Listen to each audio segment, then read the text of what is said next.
अस्सलाम वालेकुम दोस्तों, कैसे हैं आप सब लोग। उम्मीद करता हूं कि आप सब ठीक ठाक होंगे इंशाल्लाह। प्रोफेशनल एंड कंप्यूटर्स अकाउंटिंग के अगले स्टेप में अब हम सीखने जा रहे हैं बैंक रिकंसिलिएशन स्टेटमेंट। चले मैं अपनी स्क्रीन शेयर करता हूं आपसे।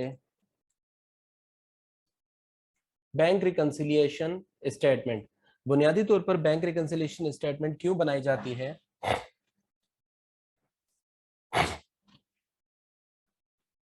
सबसे पहले हमें इसको समझने की जरूरत है। अगर हमने ये समझ लिया कि बैंक रिकंसिलिएशन स्टेटमेंट क्यों बनाई जाती है, तो हमारे लिए बैंक रिकंसिलिएशन स्टेटमेंट को बनाना निहायत आसान हो जाएगा। हर एक ऑर्गेनाइजेशन का बैंक में अकाउंट मौजूद होता है। बाज़ औक़ात एक से ज़्यादा अकाउंट्स भी होते हैं और बाज़ औक़ात सिर्फ एक ही अकाउंट होता है। इन अकाउंट्स के अंदर मुख्तलिफ ट्रांजेक्शन हो रही होती हैं। कभी हम कैश डिपॉजिट करवाते हैं, कभी हम चेक्स डिपॉजिट करवाते हैं, कभी हम कैश विड्रॉ करते हैं, कभी हम अपने वेंडर्स को या एम्प्लॉयज़ को चेक्स इशू करते हैं ताकि वो वहाँ से कैश अपने अकाउंट में ट्रांसफ़र कर सकें या विड्रॉ करवा सकें। इसी दौरान कभी कभार मुख्तलिफ रीजंस की वजह से हमारा बैंक के अंदर जो अकाउंट होता है और हमारे बुक्स में जो हमने अपने पास जो अकाउंट रिकॉर्ड किया हुआ होता है, जो बैलेंस अपने बैंक के अकाउंट का रिकॉर्ड किया हुआ होता है, उसमें डिफरेंसेस आ जाते हैं। इन डिफरेंसेस को ख़त्म करने के लिए, इन डिफरेंसेस को टैली करने के लिए हम बैंक रिकॉन्सिलिएशन स्टेटमेंट बनाते हैं। ये बैंक रिकंसिलिएशन स्टेटमेंट, जैसा कि हमारी इस अगली स्लाइड में नजर आ रहा है, दर हकीकत दो एंटिटीज के दरमियान में बनता है। एक एंटिटी है हमारी बिजनेस और दूसरा एंटिटी है बैंक। बिजनेस यानी हम लोग जो अपने पास रिकॉर्ड कर रहे होते हैं, हम बैंक का लेजर बना रहे होते हैं। हमारे पास बुक्स होती हैं मुख्तलिफ, उनमें से एक बुक होती है बैंक लेजर।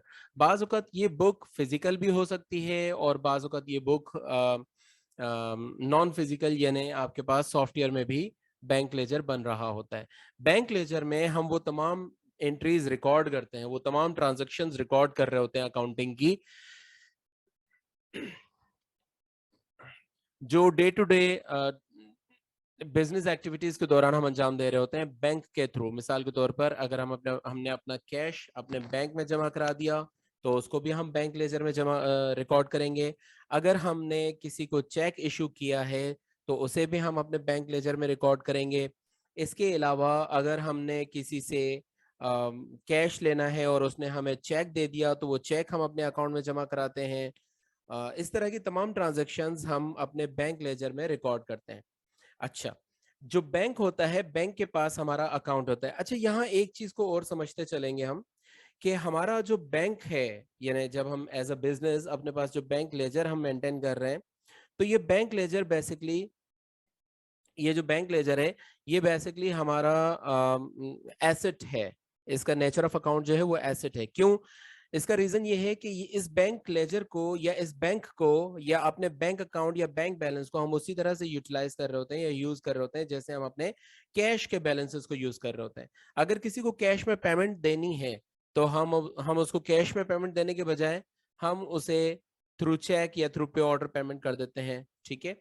और जब किसी से पेमेंट लेनी है तो वो कैश पेमेंट लेने के बजाय हम सिक्योरिटी की खातिर या और बहुत सारे दूसरे रीजंस की वजह से हम उससे कैश लेने को अवॉइड करते हैं और कैश के बजाय हम उससे चेक या पे ऑर्डर रिसीव करते हैं। तो ये बेसिकली इसकी जो नेचर है बैंक अकाउंट की, वो हमारे पास करंट एसेट की ही नेचर होती है। हमारे लिए हम bank account as a current asset होता है, लेकिन बैंक के लिए जो हमारा अकाउंट है उसकी क्या नेचर होगी, अब इसको थोड़ा सा आप समझें। हमारा पैसा जो बैंक के पास मौजूद है वो हम कभी भी किसी भी टाइम पर यूज कर सकते हैं और उसको बैंक में रखवाने का रीजन यही है कि सिक्योरिटी रहे और उसको उसकी यूटिलाइजेशन आसान हो जाए और उसके बदले में बैंक हमसे कुछ सिक्योरिटी चार्जेस रिसीव करता है। अच्छा, बैंक अपने चार्जेस लेता है जो कि बेसिकली वो सिक्योरिटी के लिए होते हैं और अब तो कंपटीशन की वजह से वो चार्जेस कम होते होते तकरीबन खत्म ही हो चुके हैं। बैंक में हमारा जो पैसा रखा हुआ है, अब आप बैंक की हैसियत से सोचें, आप बैंक हैं और आपके पास मुख्तलिफ कस्टमर्स का पैसा रखा हुआ है, तो वो पैसा आपके लिए क्या होगा? क्या आपके लिए वो एसेट होगा? नहीं, हरगिज नहीं। अगर आप बैंक के तौर पर काम कर रहे हैं तो वो पैसा आपके लिए लायबिलिटी होगा। यानी वही सेम अकाउंट, वही सेम अमाउंट जो किसी बिजनेस के लिए एसेट है, वही सेम अमाउंट और अकाउंट उसके बैंक के लिए लायबिलिटी है, क्योंकि बैंक ने ऑन डिमांड वो पेमेंट उसको करनी है किसी भी टाइम पर, at any time, at any cost उसने उसको वो पेमेंट करनी है। अगर आपने कुछ चेक लिखकर इशू किया बैंक पर, वो चेक बिल्कुल 100% सही है, उसमें डिसऑनर होने की कोई भी रीजंस नहीं है, तो बैंक अथोराइज नहीं होता कि वो उसको डिनाई करे पेमेंट देने से, कभी भी वो इसको डिनाई नहीं कर सकता लीगली।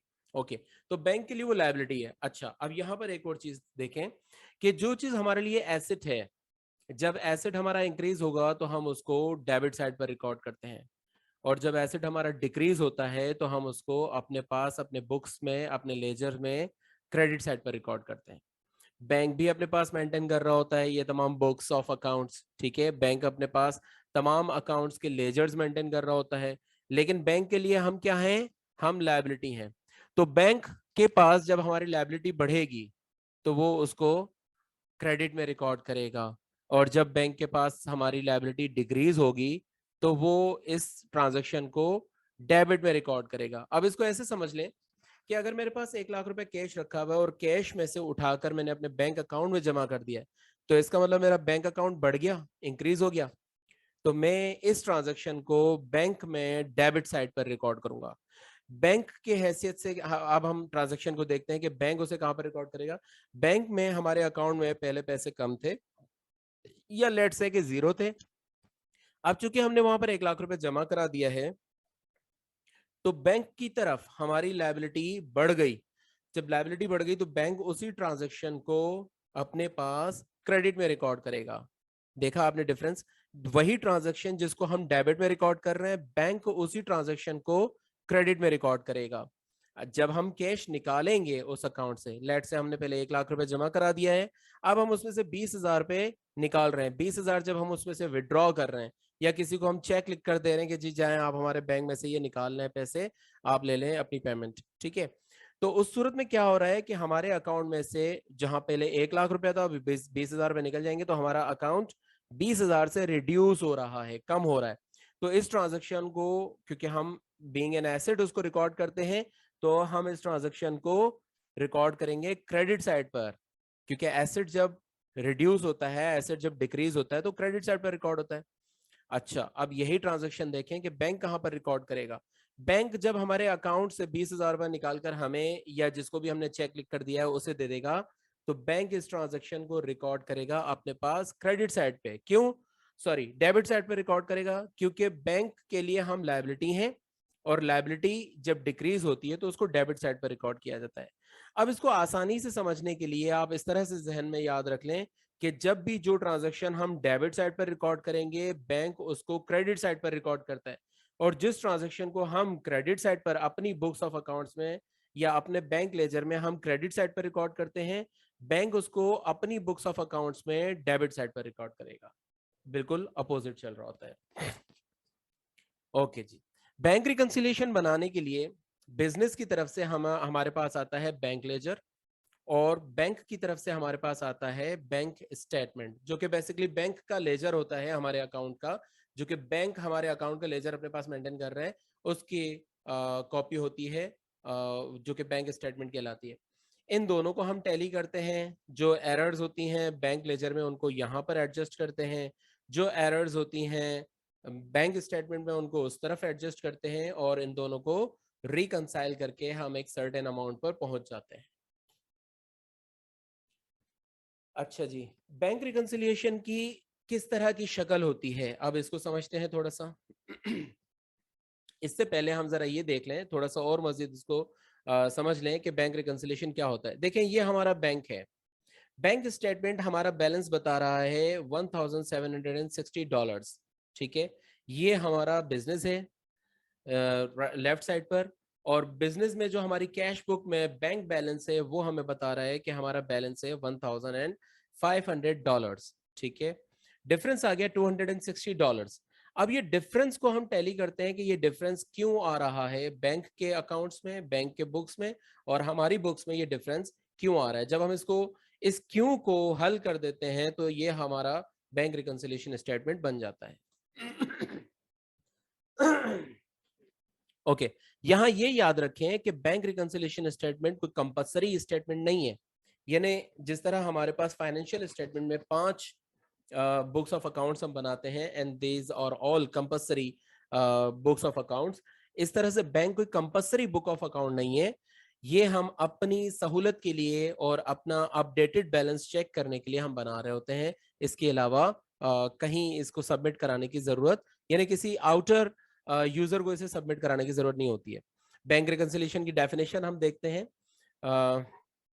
ये लिखी हुई है, bank reconciliation statement is prepared on a periodic basis for checking that bank related transactions are recorded properly in the bank ledger and also by the bank in their books। हम bank reconciliation statement एक periodic basis पर बना रहे होते हैं। ये period कुछ भी हो सकता है, जरूरी नहीं कि ये 1 साल के बाद बनाए। आप इसको 10 दिन में भी बना सकते हैं, आप इसको 15 दिन में भी बना सकते हैं, आप इसको 1 महीने में भी बना सकते हैं। नॉर्मली जिन जिन बिजनेसेस में ट्रांजेक्शन्स का फ्लो थोड़ा कम होता है, वो इसको 1-1 महीने के बाद रिकंसाइल कर रहे होते हैं अपने बैंक और अपने करंट अकाउंट को, अपने सॉरी अपनी बुक्स ऑफ अकाउंट्स को और बैंक के स्टेटमेंट को 1-1 महीने के बाद रिकंसाइल कर रहे होते हैं। ऐसी ऑर्गेनाइजेशंस जिनमें ट्रांजैक्शन का फ्लो बहुत ज्यादा होता है, मसलन हर 10 दिन में 200 300 400 ट्रांजैक्शंस हो रही हैं, तो वो इसे फोर्टनाइटली बेसिस पे यानी 15 दिन में भी बना रही होती हैं। तो इसका कोई हार्ड एंड फास्ट रूल नहीं है कि कितने पीरियड में आपने बनाना है, ये आपने अपनी सहूलत के मुताबिक इसका पीरियड डिसाइड करना है। 10 दिन, 15 दिन, 1 महीना, 3 महीने, 6 महीने या 1 साल। ये याद रखिए कि जो भी पीरियड आप डिसाइड करेंगे उसी पीरियड को आप कंटिन्यू रखेंगे। ऐसा नहीं है कि पहले महीने में आपने 10-10 दिन के बाद आपने बैंक रिकंसिलिएशन बना ली, अगले महीने की आपने पूरे महीने की बैंक रिकंसिलिएशन बना ली और उसके बाद फिर आपने 3 महीने के बाद जाकर बैंक अकाउंट बनाए। ऐसा नहीं करेंगे। जो भी पीरियड आप डिसाइड करेंगे, आप थ्रू आउट द ईयर उसी पीरियड को लेकर चलेंगे।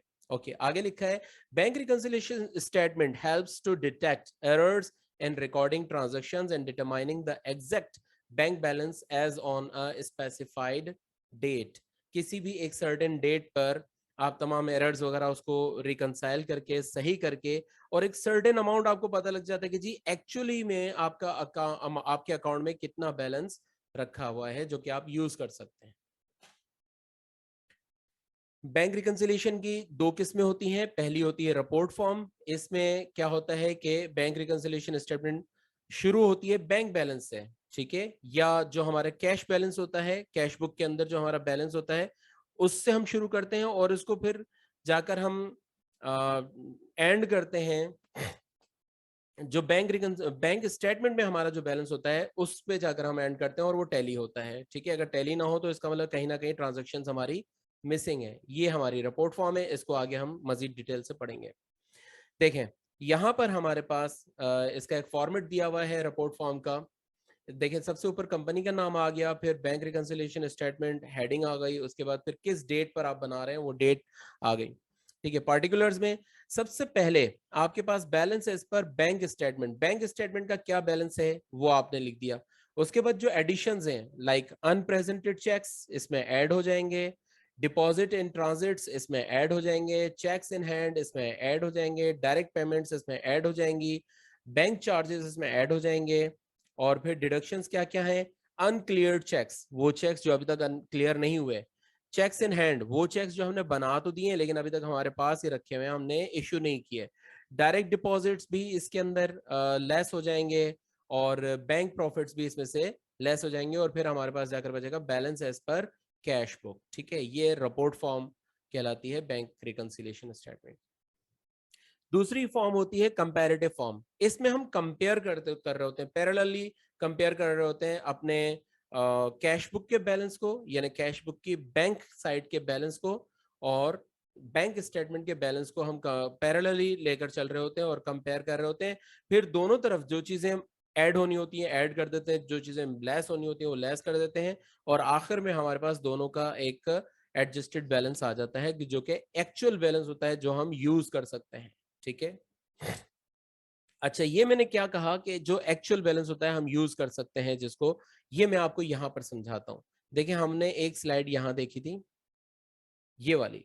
देखिए, हमारी कैश बुक बता रही कि हमारे पास $1500 रखे हैं, जबकि बैंक स्टेटमेंट का बैलेंस हमें बता रहा है कि हमारे पास $1760 रखे हैं। तो ये $260 का डिफरेंस आ गया, $260 का डिफरेंस आ गया, ठीक है। अब हमारे पास एक्चुअली कितना अमाउंट है जो हम यूज कर सकते हैं? क्या हमारे पास $1500 है या हमारे पास $1760 है जिनको हम यूज कर सकते हैं? ये हमें पता चलेगा अगले महीने में, ठीक है, जब हम बैंक रिकंसिलिएशन कर चुके होंगे उसके बाद फिर हमें पता चलेगा कि इन दोनों में से कौन सा बैलेंस है जो हम एक्चुअली यूज कर सकते हैं। हो सकता है बैंक ने हमें कहीं पर प्रॉफिट दिया हो $260 का, जो कि हमने अपनी कैश बुक में रिकॉर्ड नहीं किया, तो इसका मतलब हम सिर्फ $1500 यूज नहीं कर सकते बल्कि हम $1760 यूज कर सकते हैं, क्योंकि हमें $260 का एक प्रॉफिट भी मिल चुका है। ऐसा भी हो सकता है कि हमने एक चेक इशू किया था $260 का, जो कि हम अपनी कैश बुक में तो रिकॉर्ड कर चुके हैं, और 1500 उस माइनस होने के बाद, $260 माइनस होने के बाद हमारे पास 1500 का बैलेंस है। लेकिन ये चेक अभी तक बैंक में प्रेजेंट नहीं हुआ, इसलिए बैंक हमें दिखा रहा है कि हमारे अकाउंट में $1760 है। इसका मतलब है कि हम $1760 यूज नहीं कर सकते, क्योंकि इसमें से $260 का हम चेक ऑलरेडी इश्यू कर चुके हैं। तो जो अमाउंट हमारे पास यूज करने के लिए रखा है वो सिर्फ और सिर्फ $1500 का अमाउंट रखा है।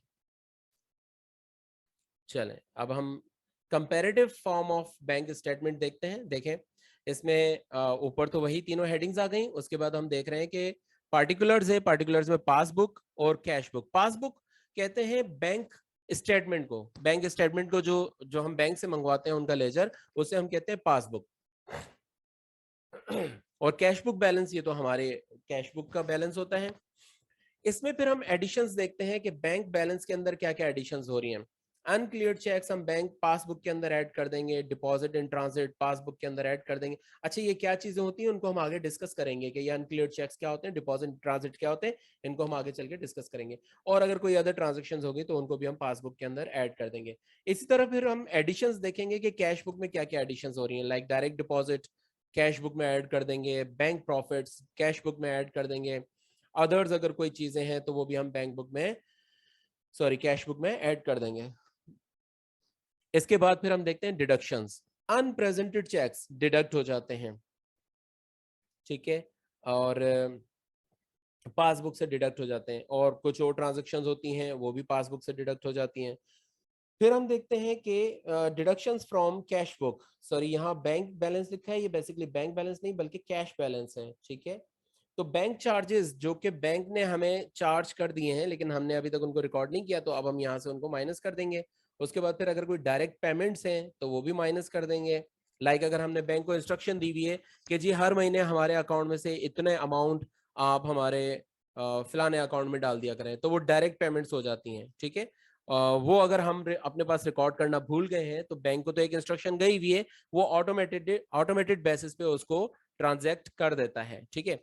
इसके अलावा अगर कोई दूसरी ट्रांजेक्शन्स होंगी तो वो भी हम इसमें से माइनस कर देंगे। और आखिर में ये तमाम माइनस प्लस करने के बाद ये जो दोनों बैलेंसेस आएंगे, पासबुक का और कैश बुक का बैलेंस, कैश बुक का जो बैलेंस आएगा ये आपस में टैली होगा और आपस में बराबर होगा। अगर ये बराबर नहीं है तो हमने बैंक रिकंसिलिएशन स्टेटमेंट सही नहीं बनाई। इसी तरीके से प्रीवियस स्लाइड में चलते हैं हम।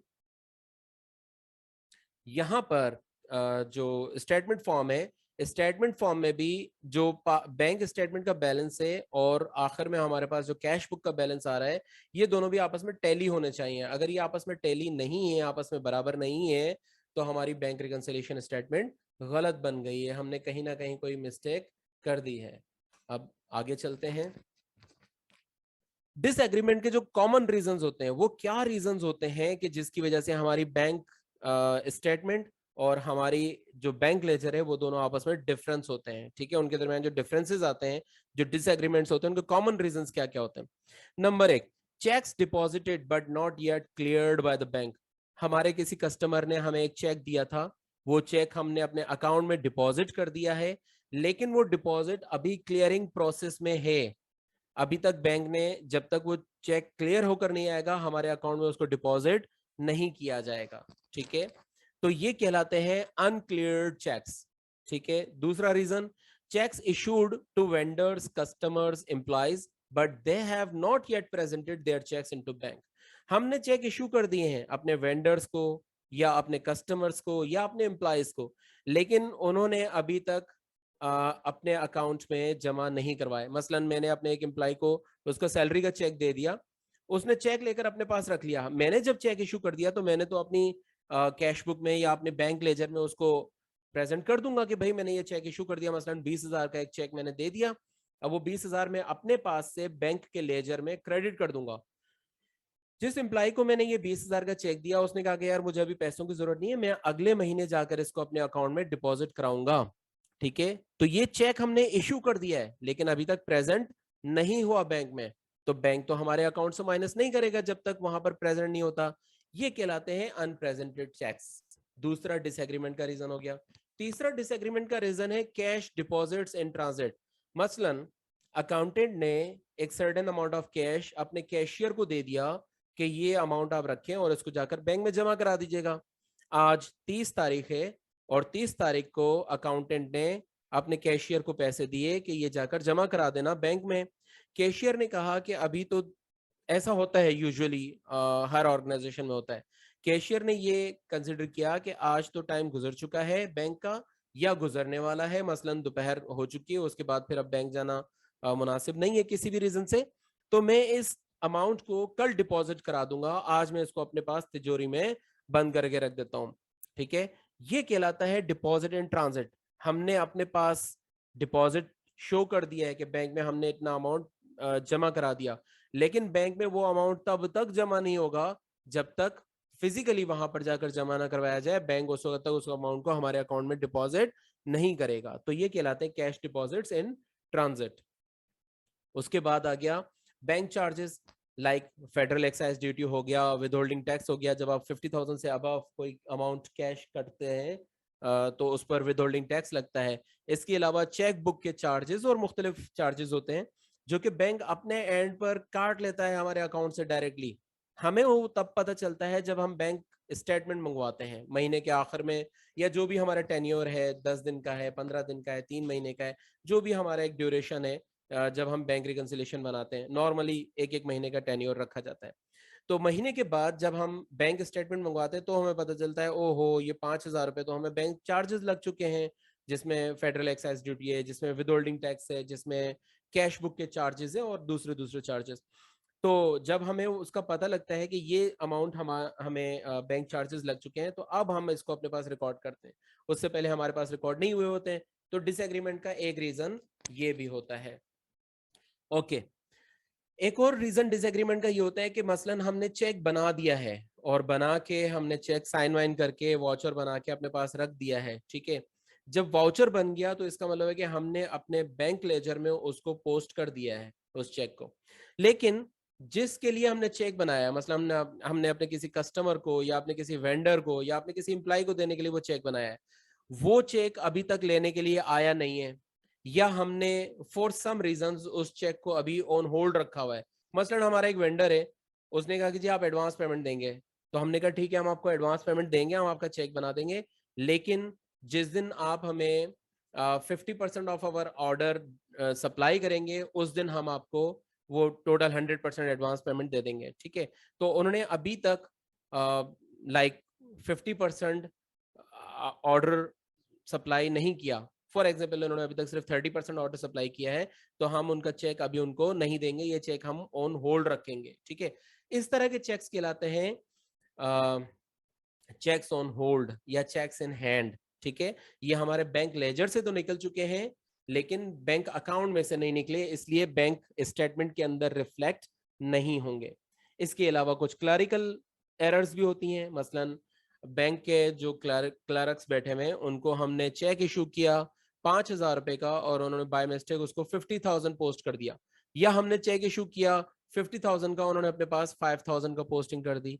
हमने अमाउंट डिपॉजिट की मसलन 10,000, उन्होंने बाय मिस्टेक 1,000 पोस्टिंग कर दी। यही सेम मिस्टेक्स, क्लरिकल मिस्टेक्स या ह्यूमन एरर्स जो होती हैं, ये बैंक के एंड पर भी हो सकती हैं और हमारे कैशियर या अकाउंटेंट के एंड पर भी हो सकती हैं। तो इस तरह की क्लरिकल एरर्स भी बैंक रिकंसिलिएशन के दौरान हमारे सामने आ जाती हैं और हम उनको भी जस्टिफाई कर लेते हैं।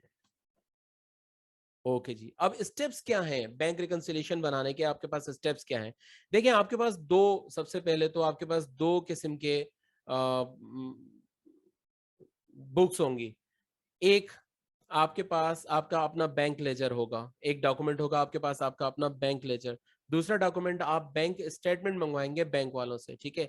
तो सबसे पहले तो आपने उनके एंडिंग बैलेंसेस को कंपेयर कर लेना है, क्या इनके एंडिंग बैलेंसेस आपस में बैलेंस्ड है, एक जैसे हैं, अगर है तो भी और अगर नहीं है तो भी आपने अब क्या करना है कि पूरे महीने में वन बाय वन दोनों ट्रांजेक्शन्स को टिक करना है आपस में, यानी आप अपना बैंक लेजर भी सामने रखेंगे और बैंक स्टेटमेंट भी आप सामने रखेंगे, ठीक है। अब आपने क्या करना है कि उनके दोनों के जो ट्रांजेक्शन्स हैं उनको आप टिक करेंगे। मसलन आपने जो अमाउंट डिपॉजिट करवाई हैं, जो चेक्स डिपॉजिट करवाए हैं, आप अपने बैंक लेजर पे भी टिक करेंगे कि जी हाँ, इतना अमाउंट मैंने फिलहाल तारीख को जमा कराया था। अब उसी को आप चेक करेंगे बैंक स्टेटमेंट में भी कि क्या वहां पर भी ये अमाउंट आ गया तो दोनों तरफ टिक कर देंगे, ठीक है। इसी तरह से फिर आपने अगर कोई चेक्स जमा करा है तो उन चेक्स को भी आप चेक करेंगे और कि वो आपके बैंक लेजर में भी आ रहे हैं और बैंक स्टेटमेंट में भी आ रहे हैं, दोनों तरफ मौजूद होने चाहिए। इस तरह आप सबसे पहले तो दोनों डॉक्यूमेंट्स को कंप्लीट, पहली एंट्री से लेकर आखिरी आखिरी एंट्री तक आप उनको टैली कर लेंगे, ठीक है। जो तो अमाउंट्स टैली हो गई उनसे तो हो जाए बेफिक्र। अब रह जाती है वो अमाउंट जो टैली नहीं हुई, ठीक है। या तो आपके बैंक लेजर में वो रिकॉर्ड होने से रह गई हैं, या बैंक लेजर में रिकॉर्ड हुई है और बैंक स्टेटमेंट में रिकॉर्ड होने से रह गई हैं, या फिर वाइस वर्सा हुआ है, यानी बैंक स्टेटमेंट में रिकॉर्ड होने से रह गई हैं और बैंक लेजर में रिकॉर्ड हुई हैं, या फिर बैंक स्टेटमेंट में वो अमाउंट्स रिकॉर्ड हैं और आपने बैंक लेजर में रिकॉर्ड नहीं किए हैं, ठीक है। उनके रीजंस ये नीचे दिए गए हैं जो ABCDE करके हमने लिखे हैं, इनको हम ऊपर डिस्कस भी कर चुके हैं पिछली स्लाइड में। सबसे पहले इसमें कौन कौन सी चीजें होंगी, uncredited cheques from a previous period, previous period के अनक्रेडिटेड चेक्स हैं, यानी हमने फॉर एग्जांपल हम अभी मौजूद हैं फरवरी के मंथ में, हमने जनवरी के महीने में या पिछले साल दिसंबर के महीने में कुछ चेक्स इशू किए थे, वो चेक्स अभी तक हमारे अकाउंट में क्रेडिट नहीं हुए, यानी हमारे अकाउंट से नहीं निकाले गए हैं, तो ये अनक्रेडिटेड चेक्स होंगे। उसके बाद फिर अनप्रेजेंटेड चेक्स, सॉरी अनक्रेडिटेड, ये जो अभी मैंने समझाया ये अनप्रेजेंटेड चेक्स है। और मैं इसको दोबारा समझाता हूं ताकि आपको कंफ्यूजन ना रहे। Uncredited cheques from a previous period, हम मौजूद हैं बैंक रिकंसिलिएशन हम बना रहे हैं अपनी 30th जनवरी की, जो कि ऑब्वियसली हम बनाएंगे या 1 फरवरी पे या उसके अगली किसी डेट पर, ठीक है। और हमने 30th जनवरी या 31st जनवरी पे कुछ चेक्स इशू किए, डिपॉजिट किए थे अपने अकाउंट में, चेक्स हमने जमा करवाए थे अपने अकाउंट में। वो चेक्स ऑब्वियसली उनको क्लियर होने में 2-3 दिन लगते हैं, 2-3 दिन के बाद वो जाकर हमारे अकाउंट में क्रेडिट होते हैं, तो ये कहलाएंगे अनक्रेडिटेड चेक्स। हमने जिस दिन जमा करवाए, लाइक हमने 30 जनवरी या 31 जनवरी को जमा करवाए थे, तो हमने अपनी बुक्स में रिकॉर्ड कर लिया था उन चेक्स को, लेकिन ये चेक्स बैंक अपने पास रिकॉर्ड नहीं करेगा जब तक उसके पास क्लियर नहीं हो जाते। मोस्ट प्रोबेबली उसके पास 1 फरवरी, 2 फरवरी या 3 फरवरी को जाकर ये चेक्स क्लियर होंगे, तब वो अपने पास इसको रिकॉर्ड करेगा। इस तरह के चेक्स कहलाते हैं अनक्रेडिटेड चेक्स। दूसरे नंबर पर है अनप्रेजेंटेड चेक्स। प्रीवियस पीरियड में यानी जनवरी के मंथ में हमने कुछ चेक्स इशू किए थे लोगों को, अपने कस्टमर्स को, अपने सप्लायर्स को, अपने वेंडर्स को, अपने एम्प्लॉइज को। उन्होंने वो चेक लेकर अपने पास रख लिए हैं, अभी तक उन्होंने उसको बैंक में प्रेजेंट नहीं किया, तो ये कहलाते हैं अनप्रेजेंटेड चेक्स। डिपॉजिट डिपॉजिट हम पहले इसको डिस्कस कर चुके हैं कि अकाउंट्स डिपार्टमेंट से कैश निकल चुका है जमा होने के लिए, लेकिन कैशियर ने वो कैश अभी तक बैंक में जमा नहीं करवाया फॉर एनी रीजन, तो ये डिपॉजिट इन ट्रांजिट कहलाएगा। और बैंक चार्जेस ये भी रिकॉर्ड नहीं हुए होंगे, ऑब्वियसली ये बैंक स्टेटमेंट में शो हो रहे होंगे बैंक चार्जेस, लेकिन हमारी बैंक लेजर में ये शो नहीं हो रहे होंगे। उसके बाद आ जाएगा चेक्स इन हैंड, जो कि ऑन होल्ड है, ठीक है। यानी हमने चेक बना दिया है लेकिन अभी तक हमने अपने वेंडर को दिया नहीं है, अपने पास ही रखा हुआ है। ओके, अब क्या करना है, अब हमने क्रेडिट साइड को यानी बैंक स्टेटमेंट की क्रेडिट साइड को हमने कंपेयर करना है बैंक लेजर की डेबिट साइड से, ठीक है। और बैंक लेजर की डेबिट साइड को सॉरी बैंक स्टेटमेंट की डेबिट साइड को बैंक लेजर की क्रेडिट साइड से कंपेयर करना है। ये डेबिट को क्रेडिट से और क्रेडिट को डेबिट से क्यों कंपेयर करना है, इसका रीजन मैं आपको पहले बता चुका हूं कि हमारे लिए बैंक एसेट है और बैंक के लिए हम लायबिलिटी हैं। तो जो ट्रांजेक्शन हम डेबिट में रिकॉर्ड करेंगे उस ट्रांजेक्शन को बैंक क्रेडिट में रिकॉर्ड करेगा, इसलिए हमने अपनी ट्रांजेक्शन, अपनी डेबिट ट्रांजेक्शन को बैंक की क्रेडिट ट्रांजेक्शन से टैली करना होगा, ठीक है। ओके, ये हम पहले डिस्कस कर चुके हैं कि उनको हमने टिक कर लेना है और एनालाइज करना है एंट्रीज को, दोनों बैंक लेजर और पासबुक की एंट्रीज को हमने, यानी बैंक स्टेटमेंट की एंट्रीज को हमने एनालाइज करना है और फिर देखना है कि कौन कौन सी एंट्रीज हमारी रह गई हैं। ओके, अगर कोई एरर्स आपको नजर आती हैं, मिसाल के तौर पर कैश बुक के अंदर आपने कहीं 5,000 लिखना था, आपने 50,000 लिख दिया, आपने 50,000 लिखना था, आपने 5,000 लिख दिया, ये आपकी एरर्स हैं, ठीक है। इनको आप सबसे पहले तो रेक्टिफाई करें। उसके बाद फिर आप ये देखेंगे कि कोई ऐसी एंट्रीज जो आपके, अभी हम ये बात कर रहे हैं सिर्फ कैश बुक की, याद रखिएगा, ठीक है। अभी आपने जो रेक्टिफिकेशन करनी है वो अपने पास अपने बैंक लेजर में आपने रेक्टिफिकेशन करनी है, ठीक है। आपने अपने बैंक लेजर में देखा कि बैंक एक जगह पर शो कर रहा है 50,000 का चेक मेरे अकाउंट से निकला है, जबकि मैंने उसको रिकॉर्ड किया हुआ है 5,000। तो मैं जाकर अपनी चेक बुक से चेक करूंगा और अपने दूसरे रिकॉर्ड्स चेक करूंगा कि क्या मैंने वाकई 5,000 का चेक दिया था या 50,000 का चेक दिया था। तो मुझे पता चला कि जी मैंने तो चेक इशू किया था 50,000 का, लेकिन मैंने बाय मिस्टेक अपने बैंक लेजर में उसको 5,000 का लिख दिया था। तो अब क्या करना पड़ेगा, अब आप अपने बैंक लेजर के अंदर उसको रेक्टिफाई करेंगे, उसकी एडजस्टिंग एंट्री डालेंगे या किसी भी तरह से आप उसको रेक्टिफाई करेंगे इस मिस्टेक को, और वहां पर आप उसको 50,000 पूरा करेंगे, ठीक है। उसके बाद फिर आपने क्या करना है, आपने ये देखना है कि बैंक स्टेटमेंट के अंदर जहां जहां जिस जिस डेट में कोई बैंक चार्जेस आपको इम्पोज हुए हैं, वो बैंक चार्जेस आपने अपनी बैंक लेजर में पोस्ट कर देने हैं उन्हीं डेट्स में, या आखिर में एक ही मरतबा उनको टोटल करके, जैसे भी आपके लिए फिजिबल हो, आपकी ऑर्गेनाइजेशन को जैसे भी फिजिबल हो आप उस तरह से करेंगे। मसलन बैंक ने पूरे महीने में मुख्तलिफ मुख्तलिफ दिनों में, मसलन 10 तारीख को उन्होंने 500 का चार्जेस लगाया, 20 तारीख को उन्होंने 1500 चार्जेस लगाए और 30 तारीख को उन्होंने फिर से मुझे 500 के चार्जेस लगाए, तो ये टोटल हो गया 2,500 रुपए। तो मैं अपने बैंक लेजर के अंदर चाहूं तो इन पूरे 2,500 रुपए को एक साथ लास्ट डेट पे रिकॉर्ड कर लूं, या बेहतर ये है कि जिन जिन दिनों में बैंक ने उनको रिकॉर्ड किया है उन्हीं दिनों में उतने ही अमाउंट से मैं भी उनको रिकॉर्ड कर लूं। फिर मैं ये देखूंगा कि बैंक ने अगर मुझे कोई प्रॉफिट दिया है मेरे अकाउंट पर, तो वो प्रॉफिट कब और कितना मिला है मैं अपने बैंक लेजर के अंदर उस अमाउंट को रिकॉर्ड कर लूंगा। इस तरह से अब मेरा बैंक लेजर पूरा रिवाइज हो जाएगा, ठीक है। अब आपने रिवाइज और करेक्टेड बैंक बैलेंस का बैलेंस लेना है बैंक लेजर का, ठीक है। ओके, अब हम शुरू करेंगे अपनी बैंक रिकंसिलिएशन स्टेटमेंट, जो कि हमारा अपडेटेड लेजर से बनेगा, यानी जो बैंक बैंक लेजर का जो अपडेटेड बैलेंस है उस बैलेंस से अब हम बनाएंगे अपनी बैंक रिकंसिलिएशन स्टेटमेंट। हमने करना क्या है, सबसे ऊपर हमने, अगर रिपोर्ट फॉर्म में हम बना रहे हैं तो हम सबसे पहले क्या करेंगे कि अपना जो बैंक लेजर का जो बैलेंस है उसे लिख लेंगे, और उसके अंदर जितने भी चेक्स इशू किए हैं लेकिन वो अभी तक प्रेजेंट नहीं हुए हैं, अनप्रेजेंटेड चेक्स, ठीक है, इनको हम ऐड बैक कर लेंगे, ठीक है। उसके बाद फिर हम जो अनक्रेडिटेड चेक्स हैं, जितने भी चेक्स हमने इशू किए हैं लेकिन वो अभी तक क्रेडिट नहीं हुए हमारे अकाउंट में, उनको हम डिडक्ट कर लेंगे। और साथ ही साथ जो चेक्स हमारे पास ऑन होल्ड रखे हुए हैं, वो चेक्स जो अभी तक हमने इशू नहीं किए, उनको भी हम डिडक्ट कर लेंगे बैंक लेजर के अकाउंट में, अपने लेजर के अकाउंट में से, ठीक है। ओके, जो इसका रिजल्ट आएगा, जो रिजल्टेंट फिगर होगा, वो इक्वल हो जाएगा हमारा बैंक स्टेटमेंट के फिगर के साथ, ठीक है। यानी आपने क्या किया, आपने प्लस माइनस किसके अंदर किया, आपने सिर्फ और सिर्फ अपने बैंक लेजर के जो बैलेंस आ रहा था, जो एंडिंग बैलेंस आ रहा था, उसी में आपने कुछ चीजों को प्लस किया है, कुछ चीजों को माइनस किया। मैं दोबारा से रिपीट कर रहा हूं, बैंक लेजर के अंदर आपने ऐड किन चीजों को करना है, वो चेक्स जो मैंने अपने वेंडर्स को इश्यू कर दिए हैं, मैंने चेक बना के अपने वेंडर को पेमेंट कर दी है लेकिन उन्होंने अभी तक प्रेजेंट नहीं किए, ये अनप्रेजेंटेड चेक्स कहलाते हैं। इनको मैं अपने बैंक लेजर के अकाउंट में वापस प्लस कर दूंगा।